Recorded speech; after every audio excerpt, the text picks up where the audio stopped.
Hola, ¿qué tal? ¿Cómo estás? Una alegría saludarte. Estamos en una semana de dependencia plena, por supuesto, de la dependencia de nuestro Dios. Y entonces hoy vamos a tocar un tema muy importante.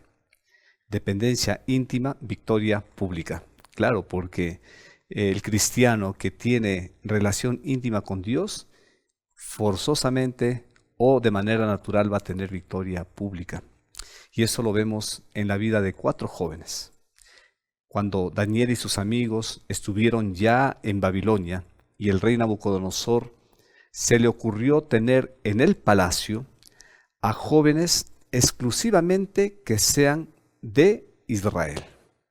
Teniendo jóvenes y esclavos de diferentes países, el rey vio algo diferente en los israelitas. Lo interesante es que el rey puso 7 cualidades para estos jóvenes.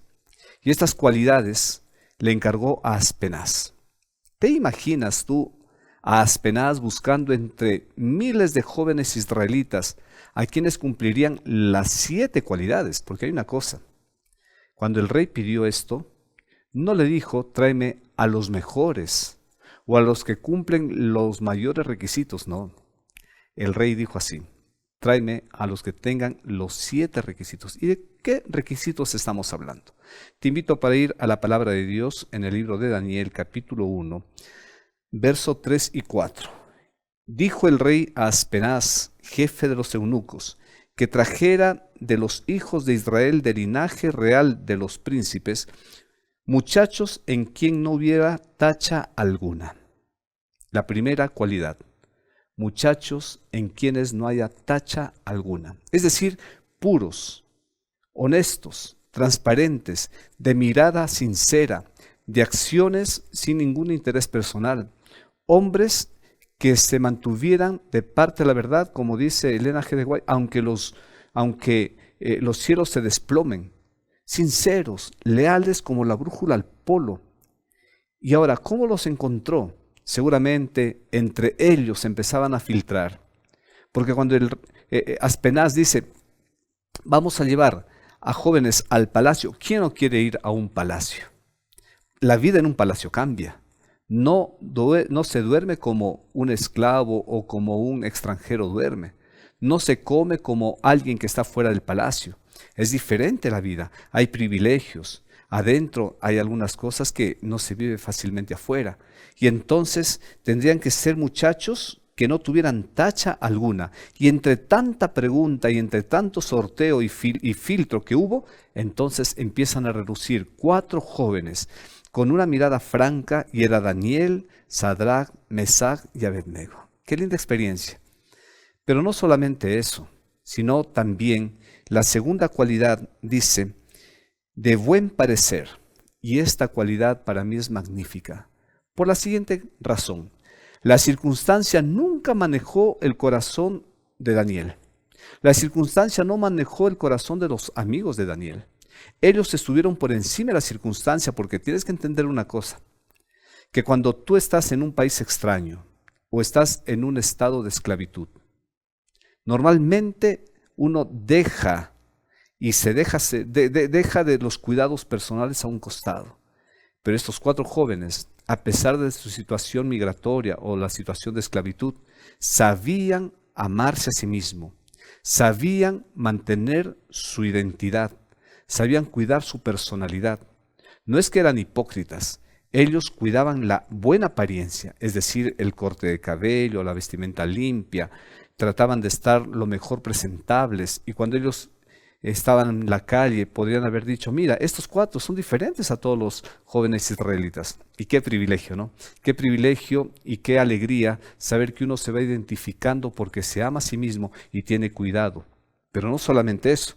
La tercera cualidad dice que eran instruidos en toda sabiduría. Y acá hay que detenernos para hablar un poquito. Porque ¿cómo es que tú alcanzas sabiduría? ¿Qué es la sabiduría? La sabiduría no se encuentra en un bachillerato, en una licenciatura, ni tampoco en una maestría, en un doctorado, ni alcanzando grandes títulos, ni buscando especialidades. No hay una especialidad donde se prepare a la gente para ser sabia. La sabiduría no es para la gente adulta.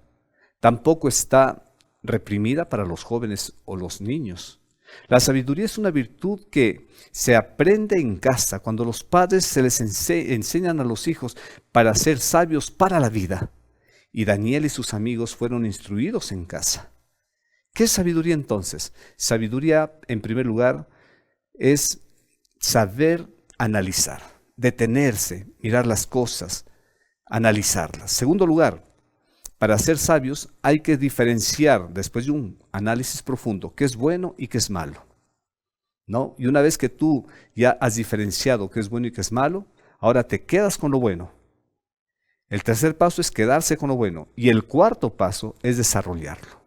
Sabiduría no es solamente diferenciar, sabiduría no es solamente analizar, sabiduría no es solamente decir yo me quedo con lo bueno, sino es desarrollarlo. Y Daniel y sus amigos analizaron, diferenciaron, abrazaron lo bueno y desarrollaron lo bueno. ¿Te imaginas la gran virtud de estos muchachos? Y entonces viene la cuarta característica, sabios en ciencia, es decir, conocimientos, preparación, muchachos que no tenían tiempo libre, sino para dedicarlo al estudio. Recuerda que en Israel ellos pasaron por la escuela de los profetas, la escuela de los príncipes, y allí ellos aprovecharon, seguramente destacaron en matemática, en ciencias, en lenguas, seguramente se prepararon en geografía, porque eran escuelas que también daban conocimiento. Seguramente cuando Nabucodonosor vio que los jóvenes israelitas tenían tema de conversación, tenían argumentos cuando ellos hablaban, se interesó y buscó jóvenes que sean diferentes, talentosos y que conozcan. Y estos jóvenes, entre los miles de jóvenes israelitas, destacaron. Seguramente tenían fluidez para hablar, tenían elocuencia, porque tenían buen vocabulario, tenían palabras en el corazón, en la mente, para poder conversar. Recuerda que estaban yendo al palacio. No tendría que ser cualquier joven, no tendría que ser muchachos que recién iban a aprender. Aunque tenían 17 años, esa edad promedio, ya tenían conocimiento. Qué lindo. Pero además hay una cualidad que dice que tenían que ser de buen entendimiento. ¿Y esto qué significa? Lo que los jóvenes comúnmente dicen en la calle, en una conversación social, cuando dicen, oye, ubícate, sé ubicarte. Es decir, ubicarse en el tiempo y en la circunstancia. Tiene que analizar en el contexto en que se está viviendo. El tiempo en que esa persona está pasando. ¿En qué lugar estoy? Estos iban a estar en el palacio y tenían que entender el lugar en donde iban a estar y a quién iban a representar. Pero el que entiende bien la vida no se olvida de sus raíces, no se olvida del presente y tiene una aspiración grande por el futuro. Eso es saber ubicarse, de dónde vengo, dónde estoy, a dónde voy. Y entonces estos jóvenes estaban preparados con buen entendimiento. Es decir, tenían un horizonte firme en la vida. ¡Qué maravilla! ¡Qué alegría tener jóvenes a los 14, 15, 16 años que ya sepan qué quieren para la vida y que sobre todo sepan ubicarse en el momento y en el tiempo en que están viviendo! Hay una característica más, dice que sean idóneos para estar en el palacio del rey. Apreciado amigo, ¿quién no quiere estar en un palacio?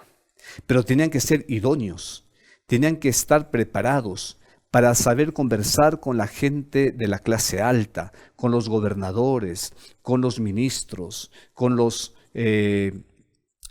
visitas diplomáticas, saber ubicarse en una conversación de economía, de políticas extranjeras, saber ser un buen asesor del rey. Tenían que saber que estaban en el palacio.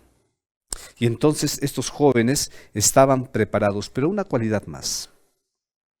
Dice la palabra de Dios, que ellos tenían que ser enseñados en letras y lengua de los caldeos. Qué interesante es entender que el conocimiento no es estático, que en 2, 3 años lo que tú aprendiste hoy podría pasar de moda. Qué interesante saber que una maestría es buena en el momento, pero pasan algunos años y deja de tener su dominio. ¿Sabes por qué? Porque el conocimiento va creciendo, la ciencia va creciendo. Y el rey, muy perspicaz, dijo, yo quiero jóvenes que siempre estén dispuestos a aprender. Porque hay una cosa en la vida. Cuando alguien piensa que todo lo sabe, como que cae mal en la sociedad, ¿no? Como que la gente empieza a ponerle título, él sábelo todo. No le puedes decir nada porque él conoce todo. Y es triste ver cuando jóvenes con esa actitud se alejan de los amigos. ¿Por qué? Porque a él nadie le puede decir nada, porque a él nadie le puede dar una sugerencia. Pero estos jóvenes estaban dispuestos a aprender. Y eso es lo que hoy se necesita en una empresa, en un negocio. El mundo tiene exigencias. Estas capacidades blandas son las que el mundo está exigiendo hoy. Cuando tú vas a una empresa, mayormente dicen, mira, aunque no tenga dominio en la carrera para la cual él se preparó, pero si es leal, si es transparente, si es honesto, si es limpio, si se sabe ubicar, si tiene aspiraciones de preparación, tráelo. Porque el conocimiento lo va adquiriendo, el conocimiento va cambiando. Y estos jóvenes fueron allí porque tenían esas capacidades. Pero una cosa quiero resaltar esta noche, es que estos jóvenes, además de todo esto, se preparaban espiritualmente. Y sabes, en la intimidad con el Señor, cuando uno tiene intimidad a solas con el Señor, cuando uno va a encontrarse con el Señor cada mañana y cada noche, entonces va a tener victoria pública. Ellos no llegaron por el azar a este lugar. Ellos no llegaron porque, bueno, no hay más jóvenes que llevar. Cumplieron las 7 cualidades y estos ahora fueron llevados. ¿Sabes por qué? Porque la base de esas cualidades era una vida espiritual plena, una comunión íntima, plena con Dios, naturalmente te va a llevar al éxito público. ¿Y por qué digo esto? Porque en la segunda parte, al analizar la vida de estos jóvenes, vamos a encontrar que aún en medio de las circunstancias, porque allí en el palacio también tenían enemigos, y también tenían amenazas, y también tenían riesgos, porque la gente no siempre quiere al que es bueno, al que se destaca. Entonces, un día el rey tuvo un sueño.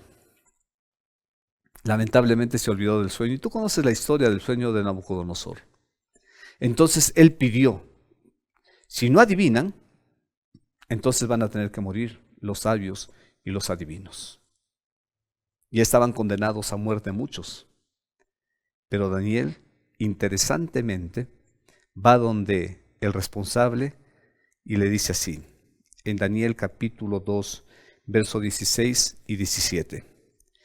Y Daniel entró y pidió al rey que le concediera tiempo para que él daría al rey la interpretación. Luego se fue Daniel a su casa e hizo saber a Ananías, Misael y Azarías, sus compañeros, lo que sucedía, para que pidieran misericordias al Dios del cielo sobre este misterio, a fin de que Daniel y sus compañeros no perecieran con los otros sabios de Babilonia.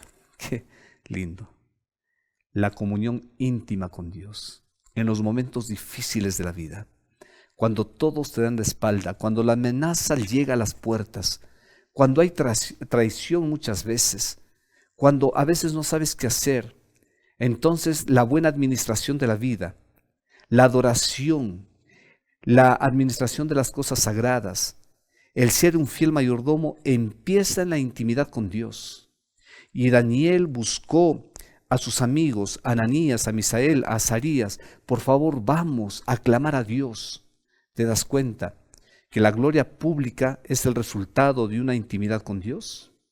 Y entonces no fue la única experiencia. En el capítulo 3 de Daniel, en el verso 24, cuando los 3 amigos de Daniel estaban en el horno de fuego, dice la palabra de Dios. Entonces el rey Nabucodonosor se espantó, se levantó apresuradamente y dijo a los de su consejo, ¿no echaron a 3 hombres atados dentro del fuego? Ellos respondieron al rey, es verdad, oh rey. Y él dijo, sin embargo, yo veo 4 hombres sueltos que se pasean en medio del fuego sin sufrir ningún daño, y el aspecto del cuarto es semejante a un hijo de los dioses. Tú sabes que es Jesús. Estos 3 jóvenes no fueron enviados al horno de fuego.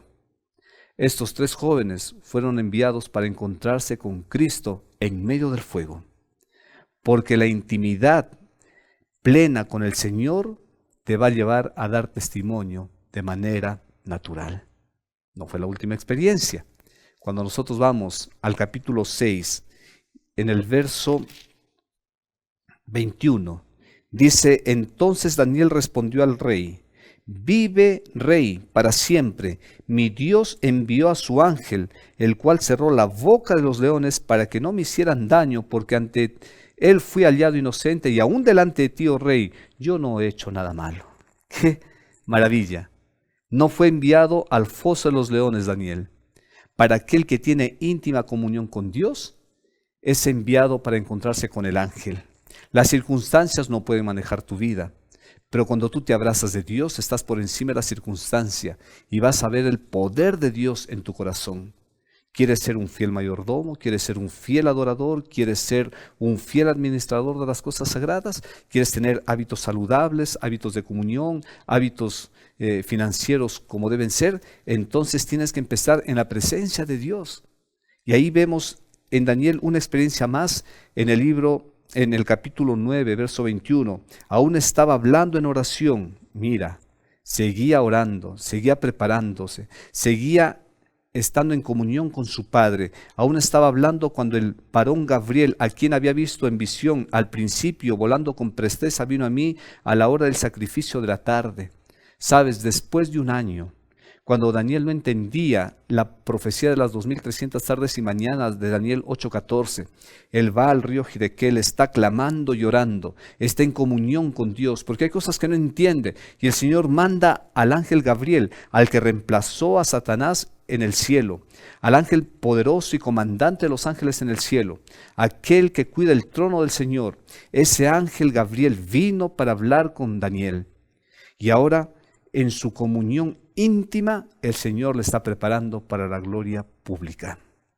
Yo te invito, querido joven, querida señorita, apreciado hermano, apreciada hermana, para que en tus momentos, al empezar el día, tú te encuentres con el Señor en esa hora sagrada, que desarrolles íntima comunión con Dios, y cuando vengan los problemas y dificultades, tú te sigas abrazando del Señor.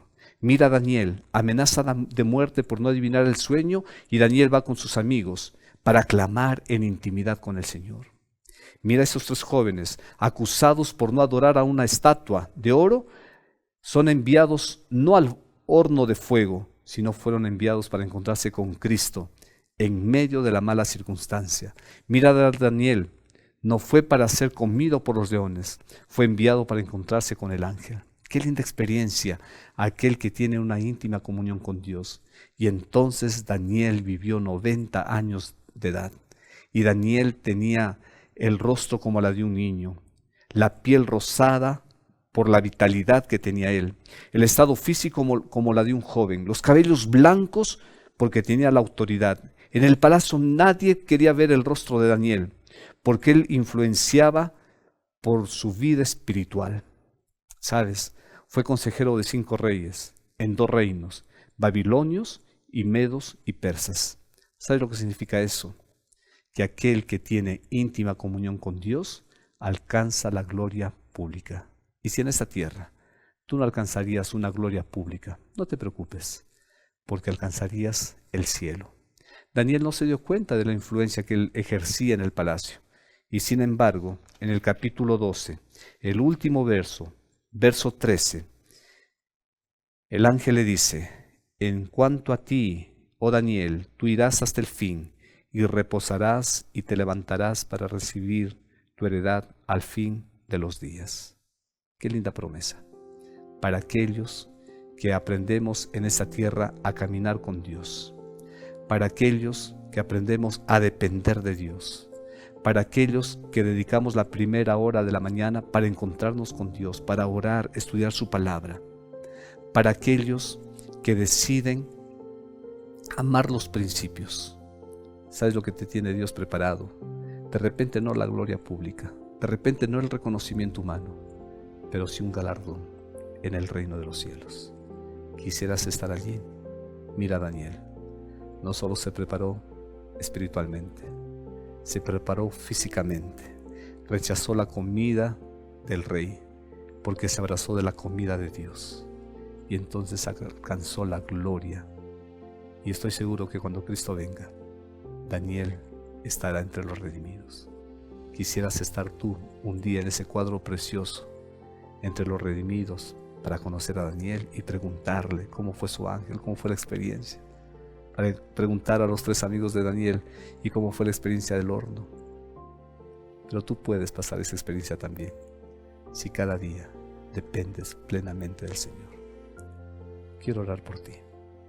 Vamos a orar. Querido Padre, bendice a tu hijo, a tu hija que está al otro lado de la pantalla. Protégelo, ayúdale a que desarrolle intimidad contigo, para que un día, Señor, caminando en esta tierra, años o décadas, pueda alcanzar la gloria cuando tú vengas por segunda vez. En tus manos los encomendamos, en el nombre de Cristo Jesús. Amén y amén.